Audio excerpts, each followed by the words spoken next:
অনেক অনেক শুভেচ্ছা ও বড়দের প্রণাম ও ছোটদের অনেক আদর ও ভালোবাসা জানিয়ে আমি তোমাদের কাছে আমার কিছু কথা বলতে বসলাম।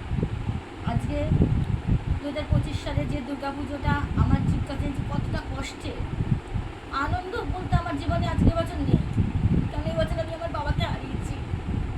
আমার বাবা চলে গেছে এবছর, আমাকে সবাইকে ছেড়ে না ফেরার দেশে। আজকে আমার খুব কষ্ট হচ্ছে বাবার জন্য, কারণ প্রতি বছর বাবাকে নিয়ে আমি আনন্দ করেছি, আমার কাছে বাবা থাকতো।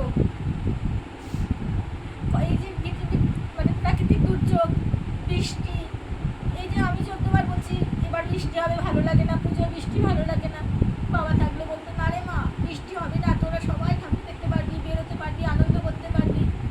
অনেক রাত্রে বাড়ি ফিরতাম ঠাকুর দেখে, বাবা বলতো কোনো অসুবিধা হয়নি তো, ঘুম হয়েছে তো, ঠাকুর দেখেছিস তো।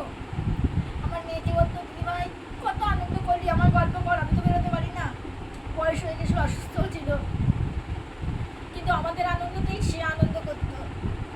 কখনো মানে তার মানে এই জিনিসটা ছিল না যে বেরোতে হবে না, রাত হচ্ছে দরকার নেই, সব সময় আনন্দ আমাদের আনন্দ দিত।